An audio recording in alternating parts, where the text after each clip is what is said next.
Merry Christmas, everyone! Merry NJ08 Christmas! Happy holidays! Welcome to my Christmas Spectacular for 2019. We got a new one for you this year. This is my top favorite Christmas music albums of all time. From the top three. Number one being my favorite. You know, Christmas music is just really something this time of year. I listen to a lot of it. I've been listening to a lot of the Amazon music now through the Echo Dot. Pandora, the Music Choice channel. I have a lot of my own music albums also, but you know, through the years growing up as a kid, music was very, very, very impactful. And let me tell you something. You know, I know a lot of artists, pretty much every artist comes out with a Christmas music album or sings a Christmas song.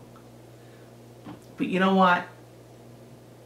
There's really only a few that stand the test of time. When you think about, man, some of the greatest music songs of all time or some of the greatest music albums of all time, you know, you all think of something. A lot of you think of like Mariah Carey, fantastic. Barbra Streisand, Elvis.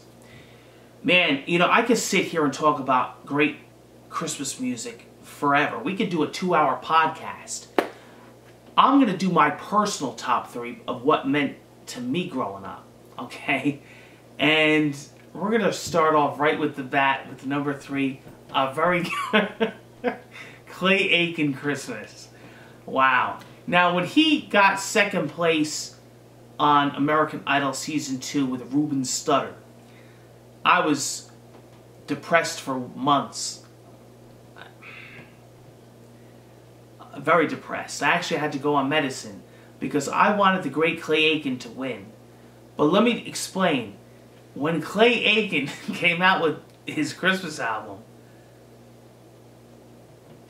I was shocked. I was stunned.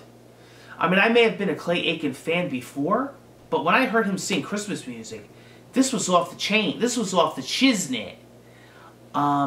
He sang, don't blame it all on Chris. You know, it was just an amazing vocal when he sang Don't Save It All for Christmas Day. And it was like, whoa. Is that really Clay Aiken singing that? His vocal range really helped that Christmas album. And I really, really thought that... Alright, I'm being silly. Alright? It was alright, but it wasn't that great. A lot of people can't stand Clay Aiken. As a matter of fact, I think if you made him the quarterback of the Cowboys, he would be Clay Aikman. But he's alright, but he ain't the greatest. Let's get really to the top two, okay?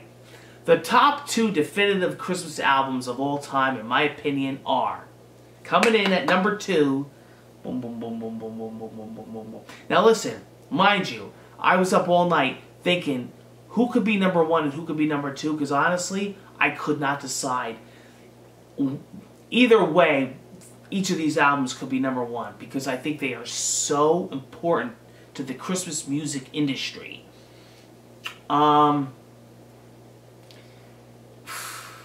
And they meant so much to me. But you know what? I gotta choose one over the other for top spot.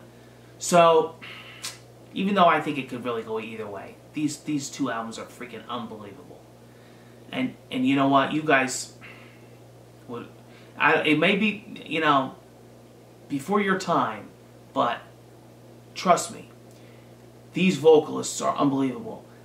And in my opinion, the number 2 spot for Christmas album of all time is Johnny Mathis.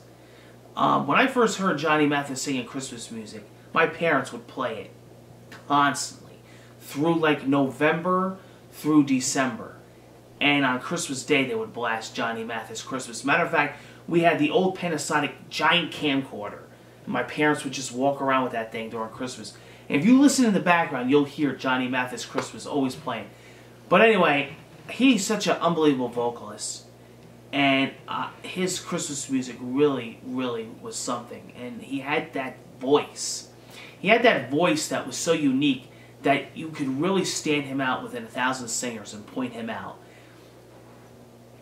And Christmas music, I thought he really, really did an amazing job.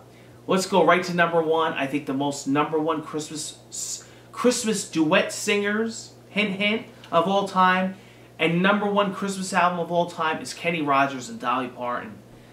Listen to me. When I first heard their Christmas album, I was freaking blown away. And you know, just the other day I was going back and I was watching YouTube and I was watching some of their early Christmas duet videos. Man, that's iconic shit right there. They had some Christmas songs. And that's another album that I remember going to my grandmother's house on Christmas and she was playing that album.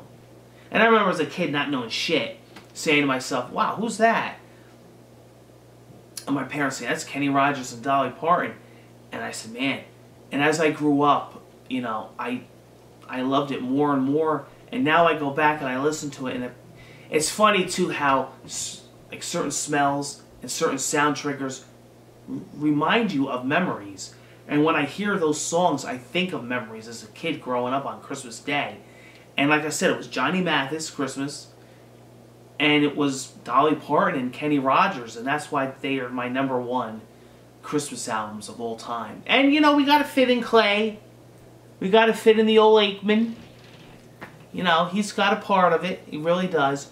But there really was so much Christmas music. I mean, like I said, David Bowie, Queen, the Beatles, Barbra Streisand. Vince Gill had some great Christmas country music. You know, Elvis, Michael Bublé now has so much Christmas music. Josh Groban, Oh Holy Night, and I sing the Polar Express song, Children Sleepy. So it's really something. It really is, and there's some great Christmas music, but those were my favorite. Merry Christmas, Happy Holidays, and hope to see you on more Christmas specials. I really want to sing Christmas music now. I really do.